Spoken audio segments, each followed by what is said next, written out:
인류 최초의 신화로 알려진 길가메시 서사시에는 고대 수메르의 우르크 왕 길가메시가 자기의 친구 엔키두와 함께 삽목산에 살고 있는 무시무시한 홈바바를 물리치러 가는 이야기가 나옵니다. 주위에서 위험하다고 가지 말라고 말렸지만 길가메시는 엔키두와 함께 길을 떠납니다. 그러나 가는 도중에 친구 엔키두가 병에 걸려서 아프기 시작했습니다. 엔키두는 길가메시에게 자기가 지난밤에 꾼 꿈을 이야기해 주었습니다. 그 꿈의 내용은 이런 내용입니다. 들어봐요, 나의 친구 길가메시여. 나는 하늘과 땅 사이에 있었지요.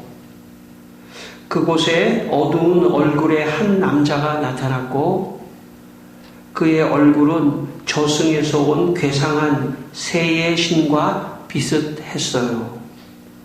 그는 내 머리를 붙잡고 압도했는데 내가 그에게 주먹을 날렸으나 그는 줄넘기 하듯 뛰어서 피하더니 금세 나를 치고 뗏목처럼 나를 뒤집었고 나를 붙잡은 그가 나를 어둠의 집으로 데리고 내려갔는데 그곳은 들어가면 나올 수 없는 곳이며 돌아오는 길이 없는 곳이며 빛은 보이지 않고 사람들이 어둠 속에서 사는 곳이었어. 그리고 어디에선가 누가 이 자를 데려왔느냐 하는 소리가 들렸어. 그리고 나는 꿈을 깨었어. 엔키두는 그 꿈을 꾸고 하루가 지나고 이틀이 지나도록 침대에만 누워 있었습니다. 고통은 더 심해져서 사흘이 되고 나흘이 되고 마침내 열 이틀이 되었을 때 극도의 고통 속에서 엔키두는 숨을 거두었습니다. 그런 이야기입니다. 엔키두는 무서운 꿈을 꾸자 병이 더 심해지더니 마침내 죽고 말았습니다. 많은 사람들은 꿈은 평소에 자기가 이렇게 생각하고 있었던 것이 꿈속에 이렇게 나타난다고 대개 말하기 때문에 아마도 엔키두는 전쟁을 하러 가고 무서운 훔바바와 싸워야 하는 아마 그런 두려움이 그 안에 있었던 것 같습니다. 그래서 내가 죽으면 어떻게 하지? 하는 어떤 그 두려움 때문에 이런 꿈을 꾸었던 것 같습니다. 그리고 아프고 두렵고 그래서 그것이 더 심해져서 결국은 엔키두는 죽고 말았던 것이죠. 엔키두가 죽자 길가메시 왕도 낙심이 되고 참 가장 믿었던 친구가 죽으니까 이제 소망도 사라지고 낙심하게 되었습니다. 우리가 인생을 살면서 평소에 내가 어떤 생각을 하고 있느냐가 참 중요합니다. 왜냐하면 그 생각하는 것이 꿈으로도 나타날 수 있고 현실 속에서도 나타날 수 있습니다. 그러므로 내가 내 마음속에 무엇을 생각하고 있느냐가 참 중요합니다. 좋지 않은 생각은 빨리 버릴 수 있어야 돼요. 사람이 좋지 않은 생각을 계속 꼬리에 꼬리를 물을 수가 있습니다. 가령 예를 들어서 어떤 게 걱정스러운 일이 생기잖아요. 그러면 그 걱정이 계속 그 꼬리에 꼬리를 물고 그 걱정이 계속 가는 사람이 있어요. 심리적으로. 좋지 않습니다. 이렇게 하면 안 될 것 같고 이렇게 하면 더 큰일 날 것 같고 이렇게 하면 더 큰일 날 것 같고 그래서 걱정이 걱정을 낳고 근심을 낳고 그러다 보니까 밤에 잠을 자도 깊이 잠을 못 자요. 요즘에 많은 현대인들이 잠을 깊이 못 자는 이유가 뭐냐면 걱정이 많아서 그래요. 걱정이 많으면 여러분 잠을 깊이 못 잡니다. 잠을 깊이 못 자면 몸의 건강도 해치게 되고 좋지 않은 거예요, 다. 그래서 평상시에 마음을 어떻게 갖느냐가 참 중요합니다. 여러분 이 시간 하나님께서 여러분의 마음에 은혜를 주셔서 근심과 걱정과 두려움이 다 떠나가기를 바랍니다. 그리고 주님이 주시는 평안과 위로가 가득해서 잠도 푹 주무시고 좋은 꿈도 꾸고 소망의 꿈도 꾸고 희망찬 꿈도 꾸는 여러분이 되시기를 바랍니다. 여러분 꿈만이 아니라 그런 생각을 갖고 있으면 꿈만이 아니라 실제적인 삶 속에서도 자꾸 소망이 생겨요. 어떤 어려움 속에서도 소망이 생기며 하나님께서 함께 하신다 하는 그런 믿음이 생기는 것입니다. 우리 마음에 소망이 생기는 유일한 길이 있다면 그것은 뭐냐면 하나님을 의지하는 것입니다. 하나님을 믿고 하나님 의지하고 내 근심과 걱정을 다 하나님께 드리면서 하나님 책임져 주세요 하면서 좀 편안하게 인생을 살아가셔야 됩니다. 시편 56편 31절에 이런 말씀이 있습니다. 내가 두려워하는 날에는 내가 주를 의지하리이다. 여러분 인생을 살면서 두려워하는 마음이 생기면 그때 시편 기자는 나는 그때 주를 의지하겠다 이렇게 고백했습니다. 여러분 인생을 사시면서 혹시 두려운 어떤 문제가 있다면 주님을 더 의지하시길 바랍니다. 그러면 주님께서 함께하여 주시고 여러분이 삶 속에 좋은 꿈도 꾸게 하시고 소망의 꿈을 꾸게 하시고 일상에서도 소망을 가지고 살아가는 그런 인생이 되는 것입니다. 여러분 2022년 한 해 정말 소망을 가지시길 바랍니다. 난 잘 될 수 있다. 하나님이 축복하시면 좋은 일이 있을 것이다 하는 그런 소망으로 출발하시는 한 해가 되시기를 주의 이름으로 축원합니다. 우리 본문 11절과 12절 말씀을 다시 한번 읽겠습니다. 오늘 본문의 11절과 12절 말씀 한번 같이 읽겠습니다. 11절 12절입니다. 한 곳에 이르러는 해가 진지라 거기서 유숙하려고 그곳에 한 돌을 가져다가 베개로 삼고 거기 누워 자더니 꿈에 본즉 사닥다리가 땅 위에 서 있는데 그 꼭대기가 하늘에 닿았고 또 본즉 하나님의 사자들이 그 위에서 오르락 내리락 하고. 아멘. 오늘 본문의 말씀은 야곱이 집에서 여러 가지 일이 일어났습니다. 그래서 참 집을 쫓겨 나올 수밖에 없는 그런 상황이 되었습니다. 그래서 하란이라고 하는 자기 외삼촌이 있는 하란으로 피신을 가는 그런 상황이었습니다. 그 옛날에 집에서 쫓겨난다고 하는 이야기는 혹은 집을 나가야만 한다고 하는 상황이 벌어졌다는 것은 대단히 참 절망적인 상황입니다. 보호를 받지 못하는 거죠. 앞으로 어떻게 살아가야 할지 정말 막막한 그런 차원에서 야곱에게는 정말 소망이 없었습니다. 소망 없이 집을 나선 야곱. 그나마 참 친척 외삼촌이 하란에 있는데 하란은 지금 여기 브엘세바 야곱이 살고 있었던 그 지역에서 한참 북쪽으로 올라가는 그런 지역입니다. 그러니까 뭐 지금같이 무슨 전화가 있어서 제가 거기 갑니다 그렇게 한 것도 아닙니다. 그냥 막연하게 하란에 외삼촌이 계시니까 가면 뭐 굶지는 않겠지 하면서 지금 사실 소망 없이 가는 그 야곱이 오늘 본문에 나옵니다. 야곱은 가진 것도 없었기 때문에 가다가 여왕 같은 그런 어떤 집에서 하룻밤을 자야 하는데 그렇게 유숙하지도 못하고 노숙을 하면서 돌을 가져다가 베개로 삼고 잠을 자고 있었습니다. 이때 참 야곱의 마음은 아무런 소망이 없는 그런 마음이었죠. 그런데 하나님께서 이 야곱을 불쌍히 여기셔서 야곱의 꿈에 나타나는 거예요. 야곱의 꿈에 보니까, 나타나는 걸 보니까, 야곱이 보니까 사다리가 딱 있는데, 이 사다리가 땅에서부터 시작해서 사다리 끝이 저 하늘 끝까지 닿아 있는 거예요. 그리고 그 사다리에 천사가, 하나님의 사자가 오르락 내리락 하고 있는 것입니다. 이것은 상징적으로 하나님께서 보여주신 것인데, 너를 저 하늘 위에서 내려다보고 있다. 그리고 네가 땅에 있지만 저 하늘과 너는 연결되어 있는 사람이다. 내가 천사를 통해서 너를 도와주겠다 하는 그런 소망의 메시지가 이 장면에 들어있는 것입니다. 여러분, 사람은 하나님을 만나야 돼요. 하나님이 소망을 보여주셔야 소망이 생깁니다.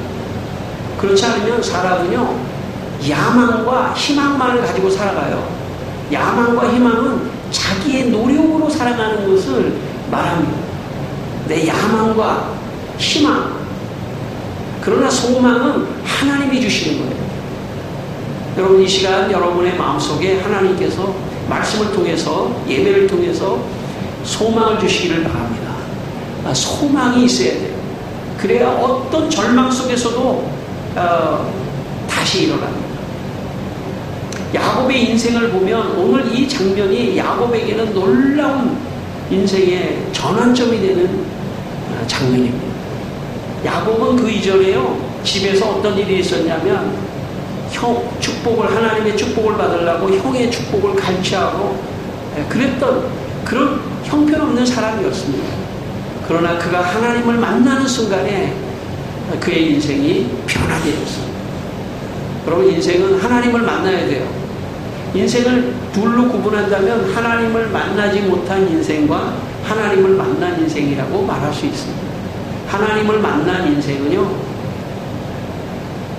야곱과 같이, 야곱 그 이전에는 지금 베델에서 하나님을 만나기 전에 야곱은요, 상당히 교활한 야곱이에요. 자기 이익만 생각하는 야곱이에요. 견디지 못하는 거죠. 그러나 베델에서 하나님을 만난 야곱은 인내할 줄 알고, 참을 줄 알고, 하나님을 의지할 줄 알고 인생이 바뀌었습니다. 저를 포함해서 여러분 모두 다 오늘 베델에서 야곱이 만난 그 소망의 하나님을 만나게 되시기를 바랍니다. 그러면 어떤 절망 속에서도 다시 일어나는 거예요. 여러분, 야곱은 잠자기 전에는요, 절망했습니다. 야, 내가 돈도 없어서 여관에 들어가지도 못하고 이 길에서 노숙하며 이 돌로 베개 삼아 내가 사는데 얼마나 절망했습니까? 그러나 그가 하나님께서 꿈으로 소망을 보여주신 이후로는 그의 삶이 완전히 바뀌면서 하나님을 의지하는 그런 삶이 되었던 것입니다. 야곱의 베델 이전은 그는 야망과 희망으로 살았다면 이제 베델에서 하나님을 만나고 소망을 가지고 살아가는 그런 사람이 되었던 것입니다. 저는 여러분의 삶도 하나님을 만나 이 시간, 여기가 베델입니다.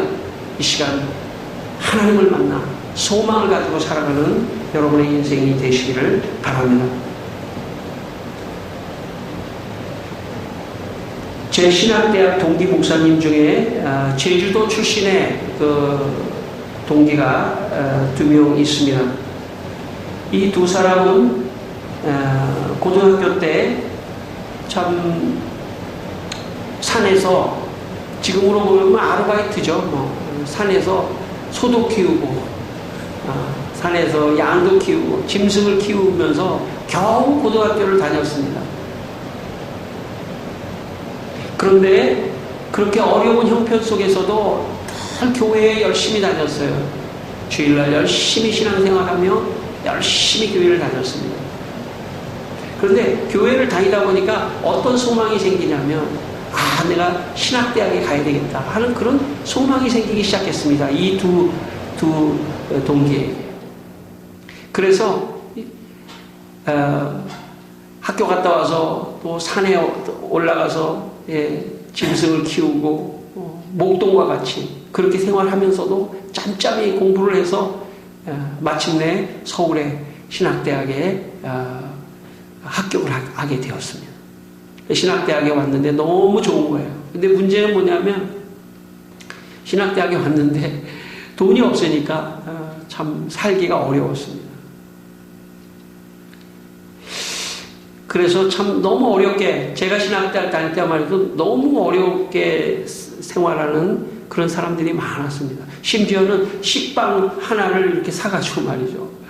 오늘 아침 하나, 점심 하나, 저녁 하나, 식빵 하나 가지고 일주일 동안을 이렇게 먹는 그런, 식빵이라도 있는 사람은 그래도 다행인 거예요. 이 친구들이 이제 그런 밥도 못 먹고 돈이 없어서 어려운데 어느 날 주일날 아침에 한 친구가 일어나질 않는 거예요. 교회에 가야 되는데. 그래서 그 친구한테 교회 가야지, 일어나야지 그랬더니 그 친구가 하는 말이 배가 고파서 일어나지를 못하겠다는 거예요. 배가 고파서. 그렇게 어렵게 참 굶기를 밥 먹듯이 하고 어렵게 생활했지만, 그러나 하나님이 주시는 그 소망을 잃지 않았습니다. 소망을 가지고 하나님이 축복해 주시고 좋은 날이 온다. 그래서 그런지 그 친구들의 앞길에 하나님이 복을 주셔서 좋은 교회를 가게 하시고 또 큰 교회를 맡아서 담임 목회를 하게 하시고 그런 놀라운 축복을 주셨습니다. 그래서 제가 보니까 어렸을 때, 젊었을 때 너무 너무 고생을 안 하고 크면 그거 좋지 않은 것 같아요. 오히려 고생하고 크는 게 좋은 것 같아요. 너무 잘해줄 거 없는 것 같아요. 자식들한테도 너무 잘해주면 자기가 혼자 서야 하는 순간에, 인생을 혼자 서야 하는 순간에 힘을 잃어버릴지도 몰라요. 왜냐하면 부모님이나 이런 분들이 평생 지켜주는 게 아니거든요. 돈이 그 사람을 지켜주지 않습니다. 그 사람은 하루아침에 돈이 엄청나게 있다가도 하루아침에 돈을 다 잃어버릴 수도 있어요. 돈이 그 사람을 지켜주지도 않아요. 어쩌면 어렸을 때, 어려울 때 하나님을 의지하고 하나님만이 지켜줄 수 있습니다. 그 인생을 어려울 때 하나님을 의지하고 하나님을 붙들고 나아가는 사람은 끝까지 하나님이 지켜주시고 하나님을 의지하기 때문에 강한 사람으로 클 수 있는 것입니다. 여러분의 인생에도 다른 걸 붙잡지 마시고 하나님을 붙잡고 하나님을 소망 삼아 어려움을 다 이겨내시는 여러분 되시기를 주의 이름으로 축원합니다. 우리 13절, 14절 또 한번 읽겠습니다. 13절, 14절 또 한번 읽겠습니다. 또 본즉 여호와께서 그 위에 서서 이르시되 나는 여호와니 너의 조부 아브라함의 하나님이요 이삭의 하나님이라. 내가 누워있는 땅을 내가 너와 내 자손에게 주리니 내 자손이 땅의 티끌같이 되어 내가 서쪽과 동쪽과 북쪽과 남쪽으로 퍼져나갈지며 땅의 모든 족속이 너와 내 자손으로 말미암아 복을 받으리라. 아멘. 이번에는 하나님께서 천사나 사다리를 보여주신 게 아니라 사다리 맨 꼭대기에 여호와 하나님이 직접 나타나서 야곱에게 이렇게 말씀합니다. 네가 지금 누워있는 그 땅을 너에게 줄 것이다. 너의 자손들이 많게 될 것이다. 읽진 않았지만 그 다음 절 보면은 15절에 보면 내가 너와 함께 할 것이다. 내가 어디로 가든지 너와 함께 하고 내가 다시 고향으로 돌아오게 할 것이다. 내가 너를 지켜줄 것이다. 하는 말씀을 야곱에게 합니다. 야곱은 너무나 참 절망적인 상황에서 하나님의 소망의 말씀을 듣게 되는 거죠.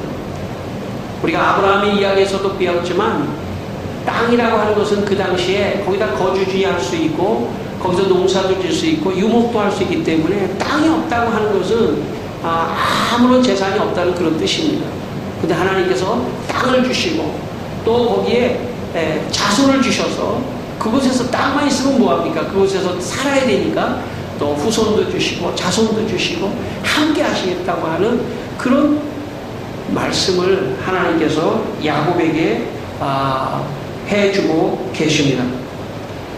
여러분, 야곱이 노숙자라서 절망하는 상황이 있었지만 하나님은 야곱에게 찾아오셔서 소망을 주시고 축복해 주시겠다고 하는 그런 소망의 말씀을 주셨습니다. 여러분이 아무리 어려운 상황에 있더라도 하나님이 여러분의 마음속에 소망을 주신다면 다 일어날 수 있습니다. 어떤 절망 속에서도 다 일어날 수 있습니다. 하나님이 내가 너를 축복하리라, 내가 너와 함께 하겠다 하는 그 말씀만 들으면 여러분 다 일어날 수 있습니다. 지금 하나님께서 이 설교를 통해서 여러분에게 하신다고 믿게 되시기를 바랍니다. 모든 절망에서 내가 너와 함께 하겠다. 너에게 물질의 축복, 땅이라고 하는 것은 물질의 축복을 말합니다. 자손이라고 하는 것은 가족의 가문의 번창과 축복을 말합니다. 함께 해주시겠다고 야곱에게 말씀하신 그 하나님이 오늘 이 시간 여러분에게도 동일하게 말씀하신다는 것을 마음으로 믿고 아멘으로 받으시기를 주의 이름으로 축원합니다. 종교개혁자 잔 깔뱅은 그가 쓴 기독교 강요에서 십계명을 해설하면서 예배의 중요성을 다음과 같이 강조했습니다. 십계명 가운데 깔뱅이 이런 말을 했습니다. 하나님은 십계명을 두 부분으로 나누시고 그것에 모든 의를 포함시켰다. 첫 번째 부분 1에서 4계명은 특별히 하나님에 대한 예배에 관계되는 종교적인 의무에 돌려진다.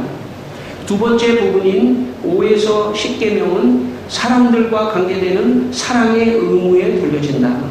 분명 의의 첫 번째 근본은 하나님에 대한 예배이다. 이것이 전복되면 그 나머지 모든 부분은 마치 무너진 건물의 파편들과 같이 산산조각이 나서 분쇄되고 만다. 오늘 본문 18절 말씀을 다시 한번 읽겠습니다. 오늘 본문 18절입니다. 같이 읽겠습니다. 야곱이 아침에 일찍이 일어나 베개로 삼았던 돌을 가져다가 기둥으로 세우고 그 위에 기름을 붓고. 야곱이 그 전날 밤에 잘 때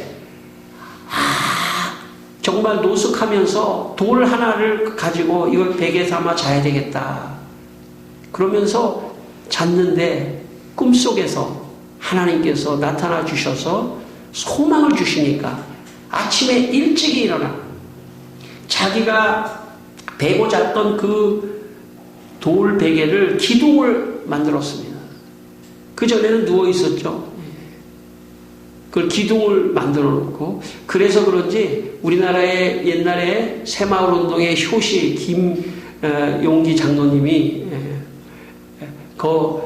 김용기 장로님이 하는 운동하는 거기에 보면요, 돌을 다 세워놨대요. 돌을 다 세워놨대요. 자지 말고 깨어서 일어나 열심히 살아가자 하는 그런 의미로 아마 야곱의 이 돌을 그렇게 생각하셨던 것 같아요. 야곱이 기둥을 세우고 거기에 기름을 붓고, 기름을 붓는다는 것은 뭐냐면 예배를 드렸다는 것입니다. 야곱은 그 이전에 늘 축복만 생각했어요.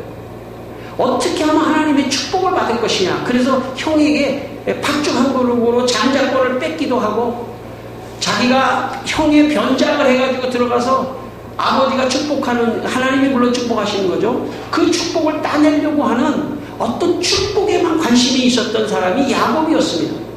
영적인 하나님께 예배하는 관심이 없었던 사람이죠. 그런데 하나님을, 고난 속에서 하나님을 만나고 하나님의 소망의 말씀을 듣는 순간 어쩌면 하나님께서 야곱에게 이 고난 속에서 하나님을 만나고 예배할 수 있는 사람으로 변화시키기 위하여 그렇게 한 것 같습니다. 야곱은 이제 예배하는 사람으로 변화됐습니다. 하룻밤 자고 일어나서 예배하는 사람으로 변화되었습니다. 신앙의 정점은 하나님의 축복을 받은 사람이 하나님께 감사하며 예배를 드리는 자리까지 가는 것입니다. 예배를 드린다고 하는 것은 하나님을 사랑한다는 표현입니다. 여러분, 하나님을 사랑한다고 하면서 행동하지 않는 그것은 사랑이 아닙니다. 하나님을 사랑하는 것은 예배를 드리는 것입니다. 하나님을 존중하는 것은 예배를 드리는 것입니다. 저는 요즘에 많은 사람들이 코로나 상황 속에서 유튜브로 예배를 드린다고 하는데 저는 반대하는 사람입니다. 공예배라고 하는 것은 이렇게 모여서 하나님께 예배를 드리는 것입니다. 물론 지금은 여러 가지 코로나 상황이기 때문에 좀 권하기가 어렵지만 어려운 것은 사실입니다. 나와주십시오 이렇게 말하기는 어려운 상황이지만 그럼에도 불구하고 이런 상황이 다 끝난다면은 제가 볼 때는 나와서 함께 찬양하고 함께 하나님을 높이는 것입니다. 사랑한다고 하면서 안 만나는 사람이 있다면 어떻게 되는 거예요? 사랑하는데 만나진 않아. 진짜 사랑하는 게 아니죠. 사랑하면 더 만나고 싶은 거예요. 예배도 마찬가지입니다. 하나님을 사랑하기 때문에 예배를 드리는 것이고 신앙의 정점은 예배입니다. 아마 우리의 소망 중에 최고의 소망이 있다면 예배를 드리는 거예요. 오늘 야곱에게 바로 그것을 하나님이 그런 마음의 소망을 주시니까 야곱이 자발적으로 하나님께 예배를 드려야겠다 생각을 했던 것입니다. 여러분, 예배를 드리는 사람이 최고의 축복을 받은 사람입니다. 여러분이 최고의 축복을 받은 사람이에요. 예배는 아무나 드릴 수 있는 게 아니에요. 예배는 하나님의 은혜가 있는 사람만 드릴 수 있는 것입니다. 어떤 것도 예배를 못 드리게 하는 요소는 없습니다. 어떤 것도 예배를 드려야 돼요. 예배를 드리는 순간 절망의 상황 속에서도 하나님이 함께 하셔서 그 사람에게 소망을 주시고 새롭게 변화를 시키시는 것입니다. 예배를 드리지 않는다면 믿음이 없는 것이죠. 하나님 사랑하지 않는 거예요. 예배를 드려야 합니다.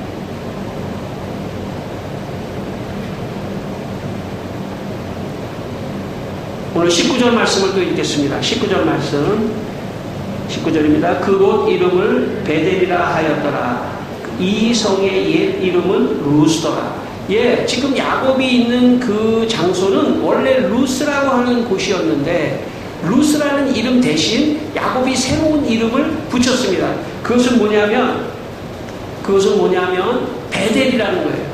여러분, 이 베델이라고 하는 말의 뜻은 하나님의 집이라는 뜻입니다. 하나님의 집. 그러니까 야곱이 어떻게 생각했냐면 지금 돌 하나밖에 없는 그곳에 기름을 붓고 이곳의 이름을 루스가 아니라 새로운 이름을 지어주겠다. 그 새로운 이름은 베델이다. 하나님의 집이라는 거예요. 하나님의 집이라고 하는 건 뭐냐면 야곱이 하나님, 제가 이 하란에 가서 훗날에 고향에 돌아왔을 때 이 베델에다가 하나님의 집을 짓겠습니다. 교회를 짓겠습니다 하는 그런 뜻입니다. 교회를 이곳에 짓겠습니다. 그리고 이곳에서 예배를 드리겠습니다. 훗날 이 베델은 중요한 성소, 중요한 교회가 있는 이스라엘의 중요한 베델 성소가 있는 장소로 변화됩니다.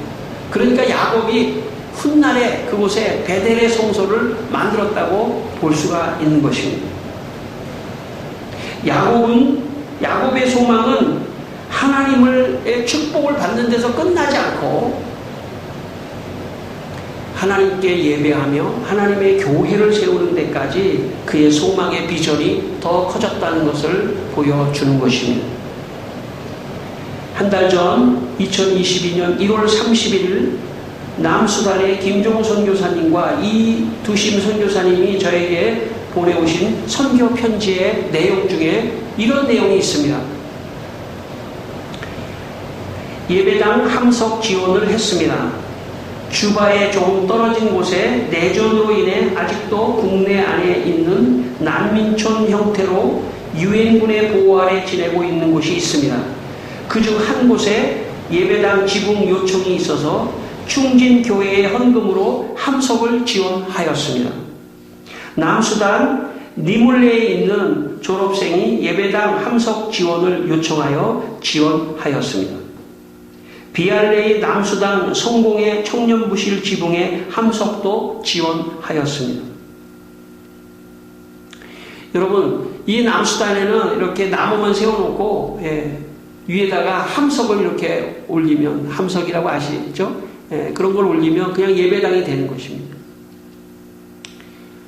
오늘도 이 땅의 교회들과 세계 곳곳에 퍼져 있는 선교사들은 오늘도 세계 곳곳에 하나님의 교회를 세우기 위하여, 그곳은 베델입니다. 하나님의 교회를 세우고 하나님께서 그곳에서 영혼을 구원하고 예배를 드릴 수 있도록 하는 그런 놀라운 하나님의 축복의 역사가 지금도 일어나고 있습니다. 고린도후서 11장 28절에 이런 말씀이 있습니다. 사도 바울이 이런 말씀했습니다. 아직도 날마다 내 속에 눌리는 일이 있으니 곧 모든 교회를 위하여 염려하는 것이다. 사도 바울의 염려는 뭐냐면 시시하게 다른 세상적인 염려가 아니라 교회들이 잘 돼야 되는데 하는 그런 염려입니다. 교회가 잘 돼야 예배를 드리고 싶은 사람이 예배를 드릴 수 있고, 그리고 하나님께 예배를 드리는 자에게 하나님이 축복을 주실 수 있기 때문에 바울은 그런 고민을 했던 것입니다. 마지막으로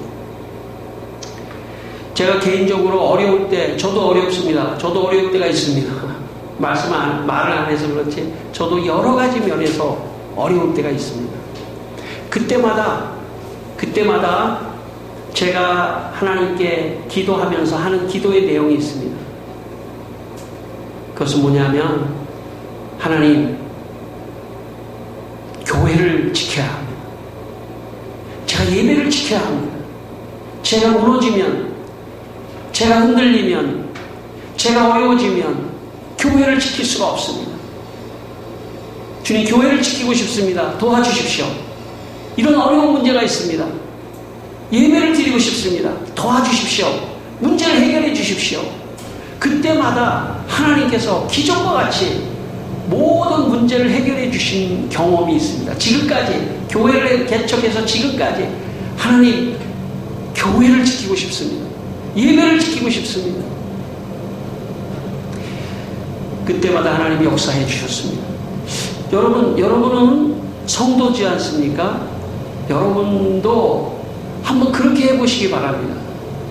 하나님, 나 예배를 드려야 합니다. 하나님, 나 교회를 지켜야 합니다. 그러니까 이 문제를 풀어주십시오. 하나님은요, 약점이 하나 계시는데 교회를 위하여, 예배를 위하여 기도하는 성도들에게는 모든 것을 다 해주십니다. 저는 그렇게 믿습니다. 오늘 야곱도 그의 인생이 하나님 앞에 예배하며 하나님의 베델의 교회를 짓겠다고 하시자 하나님께서 야곱의 훗날의 인생을 다 책임져 주시고 축복해 주셨습니다. 야망과 희망과 소망은 다릅니다. 야망과 희망은 내 노력으로 하는 것이지만 소망은 하나님이 주셔야만 합니다. 야망과 희망은 하나님의 축복만 구하는 데까지 끝납니다.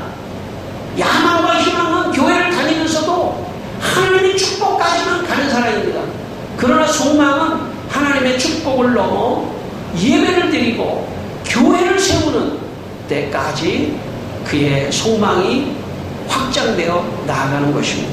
이 시간 여러분의 인생이 야망과 희망이 아니라 소망을 가지고 살게 되시기를 주님의 이름으로 축원합니다. 우리 한번 기도하겠습니다. 다 같이 기도하겠습니다. 하나님 아버지, 주님 이 시간에 야곱에게 주셨던, 야곱이 인생의 절망 속에서 하나님께서 소망을 주셨듯이 우리 성도들에게 이 시간 소망을 주십시오. 어떤 어려움 속에 있더라도 우리 성도들의 마음에 소망을 주시고, 내가 물질로도 축복하겠다, 가정을 축복하겠다, 늘 함께 하겠다 하는 말씀을 우리 성도들에게 해주시기를 기도합니다.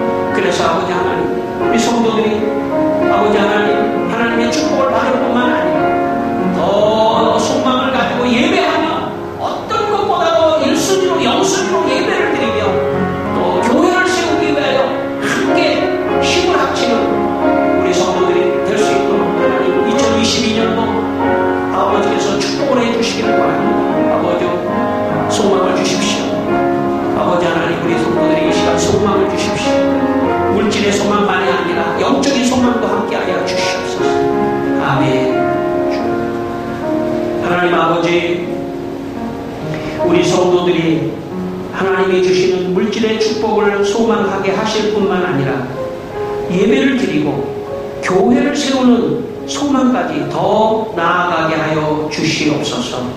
예수님의 이름으로 기도드립니다. 아멘.